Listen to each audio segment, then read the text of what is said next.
Hello बच्चों, सबों को सुप्रभात। अभी हम लोग अध्याय 3 में हैं, चतुर्भुजों को समझना। तो प्रश्नावली 3.1 आज हम शुरू कर रहे हैं।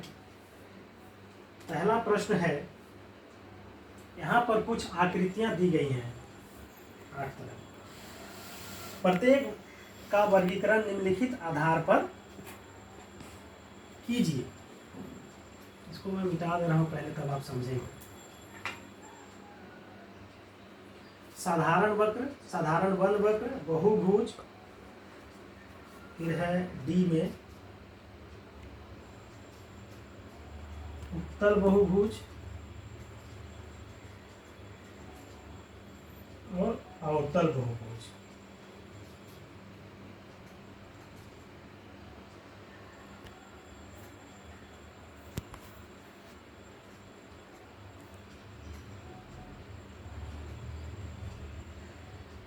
अब देखिए, हम पिछले पहले वीडियो में मैंने आपको बताया था कि साधारण वक्र क्या होता है। वक्र क्या होता है? कई बिंदुओं को मिलाने वाली जो रेखा होती है या कर्व जो होती है, बिना पेंसिल उठाए अगर एक बार में वो जहाँ से शुरू हो वहाँ पर आकर के ख़त्म हो जाए तो उसको साधारण वक्र बोलते हैं। जैसे देखिए यहाँ पर साधारण वक्र, यहाँ से शुरू करेंगे, ऐसे ऐसे जाएंगे, यहाँ पर ख़त्म हो जाएगा, तो एक तो होगा ही। दो, यहाँ से शुरू करेंगे, इस तरह से जाएंगे, दो भी होगा। लेकिन 3 होगा क्या? आप देखिए, 3 नहीं होगा, क्योंकि इस एक तो बनेगा, फिर पेंसिल हटाना पड़ेगा या पेन, फिर तब दूसरा बनेगा, इसलिए ये वक्र नहीं होगा। चौथा नंबर भी पेंसिल उठाना नहीं पड़ रहा है, एक बार में बन जा रहा है। आप देखिए, एक बार में बन जा रहा है ये, है ना। लेकिन ये साधारण वक्र इसलिए नहीं है क्योंकि ये कई बिंदुओं पर कट कर रहा है, 1 2 3 4 5 कई जगह कट कर दे रहा है, इसलिए ये वक्र नहीं है। अब यहाँ पर देखिए, यहाँ पर भी एक जगह से उठाइए, चाहे यहाँ से उठाइए, चाहे यहाँ से, जहाँ से भी उठाइएगा वहाँ पर आप उसको ख़त्म कर सकते हैं। यहाँ से हम इसको नहीं उठाएंगे, हम इसको यहाँ से लेंगे। तो अगर यहाँ से लेंगे तो इस तरह से हम करेंगे तो वो एक बार में, तो ये भी 5 नंबर भी होगा, 6 नंबर भी होगा, एक बार शुरू करेंगे ख़त्म कर देंगे। 7 नंबर भी ऐसे करके करेंगे, यहाँ ख़त्म हो जाएगा। लेकिन 8 नंबर जब हम यहाँ से शुरू करेंगे तो फिर यहाँ इसी बिंदु पर ख़त्म नहीं होगा, इसलिए वो भी नहीं होगा, यानी कि 6 और 7 भी होगा साधारण वक्र। अब बंद वक्र, ये जितने भी साधारण वक्र हैं वो बंद हैं, सभी बंद भी हैं। 1 2 5 6 7 ये भी हो जाएगा सेम। अब बहुभुज, अब बहुभुज देखिए कहाँ पर है। इसमें देखिए 1 2 3 4 5 भुजाएं हैं, तो 1 नंबर तो होगा ही। 2 में 4 भुजाएं हैं, 2 भी होगा। और ये भी बहुभुज है, कई तरह का बहुभुज इसमें भी बनाया गया है, इसलिए ये भी होगा। अब उत्तल बहुभुज, उत्तल बहुभुज कहने का मतलब है कि जिसमें कहीं पर घुसा हुआ भाग नहीं रहता है, एकदम सीधा सीधी उसको समझिए, कहीं पर अंदर घुसा हुआ कोई पार्ट नहीं रहेगा। उत्तल 2 नंबर होगा, केवल 2 नंबर। अवतल बहुभुज में देखिए, यहाँ पर एक भाग यहाँ पर घुसा हुआ है और इसमें कई भाग घुसा हुआ है, ये इस तरह से, तो 1 और 4 इस तरह से ये अवतल बहुभुज है। तो पहला नंबर प्रश्न हम लोग का क्लियर हुआ। अब हम लोग दूसरे प्रश्न पर जाते हैं। प्रत्येक में कितने विकर्ण हैं?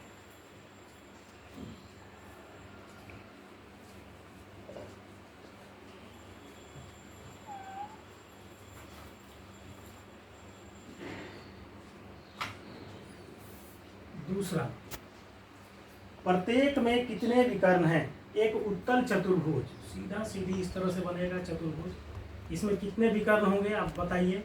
एकदम सिंपल सा देख लीजिए, यहाँ से एक ऐसे मिलाइए और इस दो तीर्थों को मिलाते हैं तो विकर्ण बनता है। तो ए में कितना हो गया जी? इसका उत्तर हो गया 2। एक समषड्भुज, देखिए बी नंबर, समषड्भुज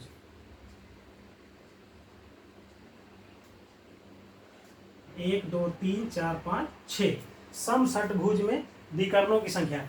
तो विकर्ण किसको बोलते हैं? दो शीर्षों को मिलाने वाली रेखा। तो हम शीर्ष को मिलाते जाएंगे और गिनते जाएंगे सीधा एकदम। देखिएगा यहाँ से 1 2 3, यहाँ से फिर देखते हैं 4 5, फिर यहीं से 6। अब देखिए फिर यहाँ से 7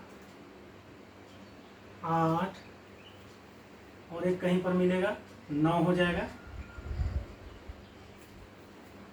3 3 6 3 9 हो गया। 1 2 3 4 5 6, ये देखिए यहाँ से बीच से इस तरह से मिल जाएगा 9। तो गिन करके आप सबको मिलाते जाइएगा और गिनते जाइएगा तो 9 हो जाएगा। थोड़ा बड़ा बनाएंगे तो इसको आपको समझ में आ जाएगा। त्रिभुज में देखिए सी, त्रिभुज में इसमें 9 होगा। इसमें कोई भी विकर्ण नहीं होगा क्योंकि इस शीर्ष को इससे मिला हुआ है, इस शीर्ष इससे मिला हुआ है, इसलिए इसमें विकर्ण खींचा नहीं जा सकता है। 3 नंबर प्रश्न में आ जाइए। बहुत सारे बच्चे मिला जुला करके हर प्रश्न को पूछ ही ले रहे हैं, इसलिए मैं सीरियल ही बता रहा हूँ। एक बार आप बनाएंगे और उसके बाद फिर बिना देखे भी बनाने का प्रयास करेंगे। उत्तर चतुर्भुज के कोनों के मापों का योगफल क्या है? तो उत्तर चतुर्भुज कोई भी बनाइए इस तरह से, उत्तर चतुर्भुज बन गया। तो ये चारों कोनों का योगफल कितना होगा? ये 360 डिग्री होता है। चतुर्भुज के चारों कोनों का योग 360 डिग्री होता है। अब वो बोल रहा है यदि चतुर्भुज उत्तल ना हो तो क्या यह गुण लागू होता है?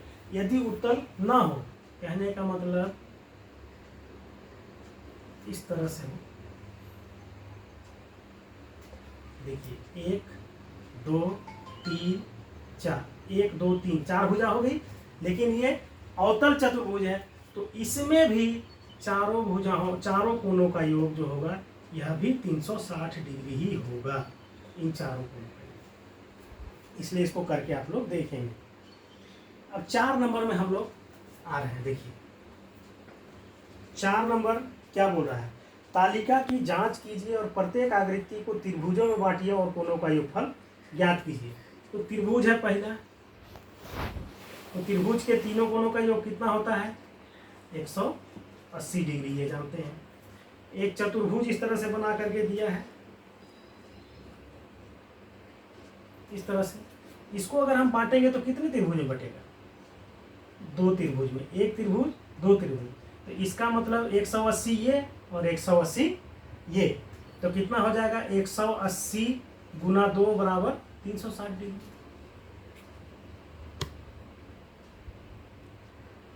अब यहां देखिए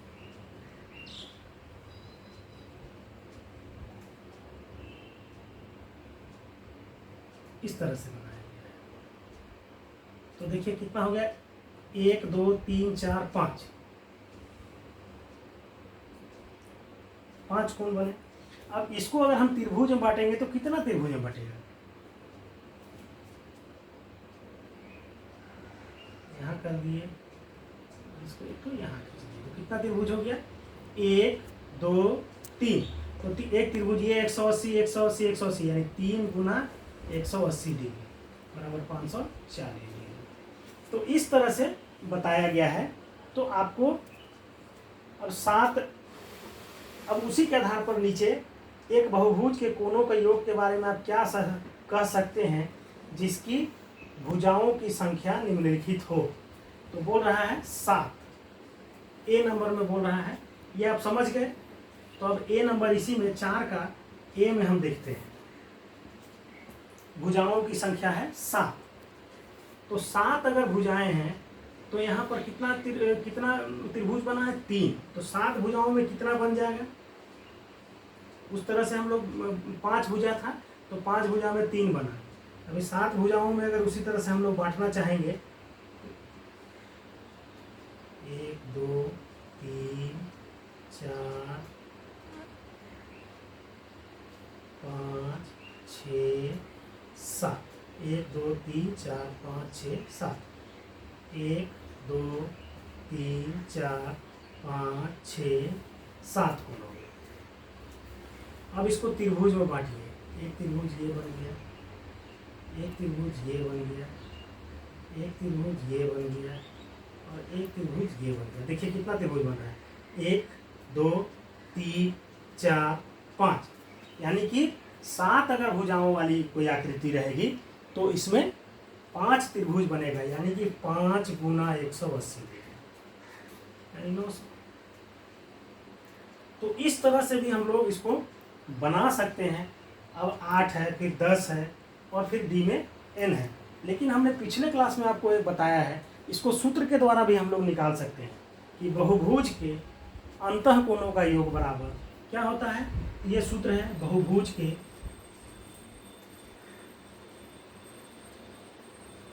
अंतःकोणों का योग बराबर होता है n-2 इंटू 180 डिग्री। ये हम पहले क्लास में आपको ये कोण गुणधर्म जो था, कोण योग गुणधर्म, उसमें ये बता चुके हैं। तो इस सूत्र से भी आप इसको बना सकते हैं 4 नंबर। अब आगे आप बनाएंगे स्वयं से। आगे मैं बढ़ रहा हूँ।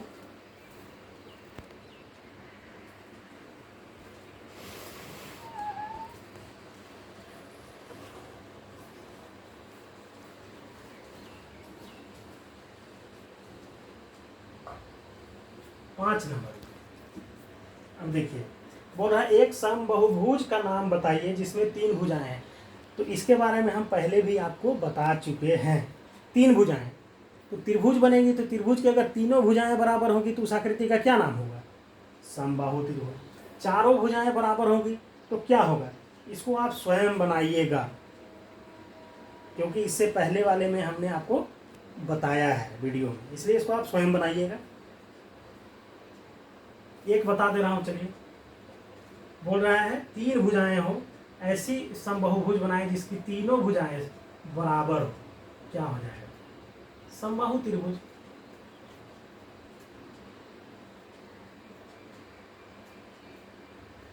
अब बी और सी आप स्वयं बनाइए। 4 भुजाएं हो तो बराबर हो तो क्या कहलाएगी, 6 भुजाएं बराबर हो तो क्या कहलाएगी। अब इसके बाद हम 6 नंबर में पहुंच रहे हैं। इसमें बोल रहा है निम्नलिखित आकृतियों में x यानी कि कोण की माप ज्ञात कीजिए। तो इसमें हम चारों को हमने अध्ययन किया है, तो मैं पहला और तीसरा नंबर आपको बता रहा हूँ। उसके बाद 2 आकृतियाँ जो बचेंगी तो आप खुद बनाएंगे।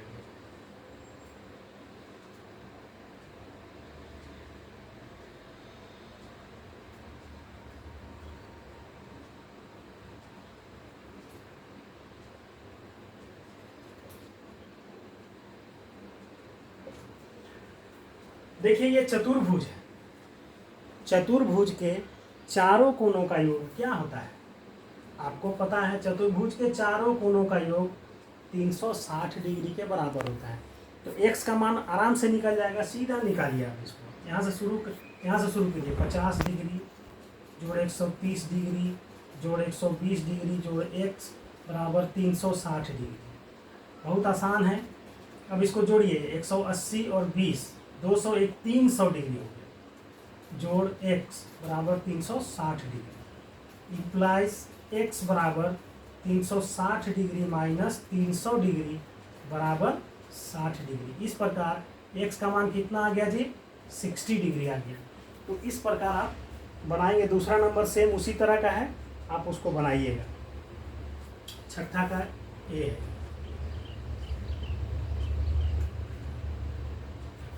सी को मैं यहाँ पर आपको बताना चाहूँगा।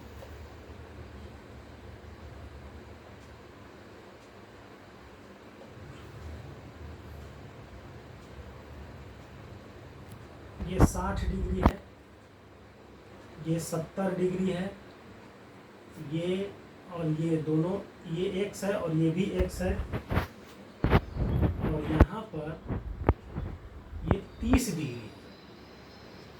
अब ध्यान देंगे, ये सी नंबर। सबसे पहले हमको तो ये अंदर के सभी, इस आकृति के सभी, इसको और इसको ज्ञात करना है।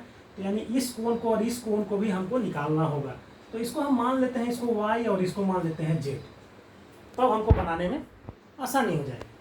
तो एंगल y बराबर 180 डिग्री घटाव 70 डिग्री। ऐसा क्यों होगा?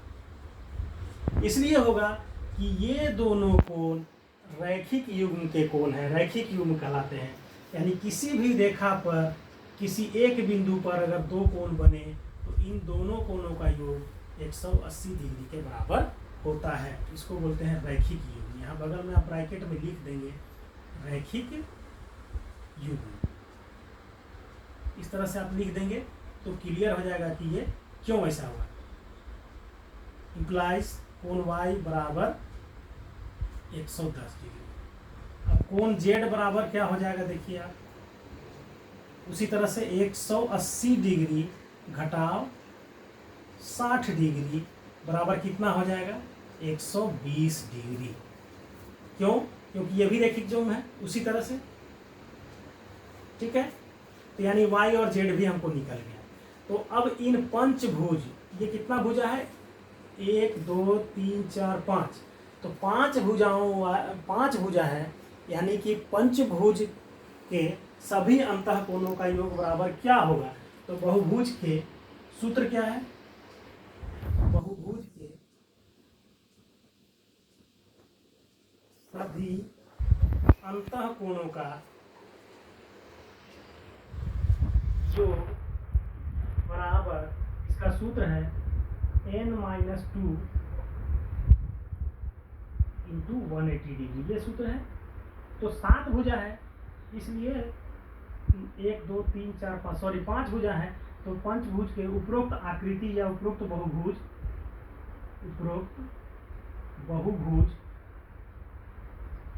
के सभी अंतःकोणों का योग बराबर कितना हो जाएगा 5 घटाव 2 गुना 180 डिग्री बराबर 3 गुना 180 डिग्री बराबर 18 दिया 54, यानी कि 540 डिग्री। तो अब इन सबको जोड़ेंगे तो किसके बराबर होगा 540 डिग्री के बराबर होगा। तो जोड़ते हैं कोण y प्लस कोण z प्लस कोण x प्लस कोण x प्लस 30 डिग्री बराबर 1 2 3 4 पाँचों कोण हो गया 540 डिग्री। इस तरह से हमको 540 डिग्री प्राप्त हो गया। अब आप देखिए इम्प्लाइज, तो y कोण का मालूम है कि नहीं? हमको निकाले हैं। कितना निकाले हैं 110 डिग्री। तो 110 डिग्री। कोण z का मान कितना निकाले हैं 120 डिग्री। तो 120 डिग्री। अब कोण x और कोण x दोनों जुट करके क्या हो जाएगा 2 कोण x हो जाएगा, और ये जोड़ 30 डिग्री बराबर 540 डिग्री इम्प्लाइज। अब देखिए ये जुट जाएगा, ये और ये तीनों कितना हो जाएगा 110 और 20 130 और 100 230 और 30 कितना हो गया 260। तो 2 कोण x जोड़ 260 डिग्री बराबर 540 डिग्री। अब देखिए इम्प्लाइज 2 कोण x बराबर 540 डिग्री, घटाव उधर चला जाएगा 260 उधर, तो घटाव में आ जाएगा बराबर कितना हो गया 2 कोण x बराबर 0 14 में 6 8 4 में 2 280 डिग्री आ गया। तो अभी एक और लाइन में इसको निकाल ही देते हैं, यहाँ पर इम्प्लाइज कर देते हैं, जगह नहीं बन रहा है इसलिए। एंगल x बराबर 280 डिग्री बटा 2, इसको काट देंगे 2 कहीं 2 2 कहीं 2 2 चौके 8, यानी कि बराबर 140 डिग्री। यानी कि x का मान कितना आया 140 डिग्री। इस प्रकार ये प्रश्न आपका बन गया। अब आगे 7 नंबर प्रश्न बहुत ही आसान है, आप उसको स्वयं बनाएंगे। धन्यवाद।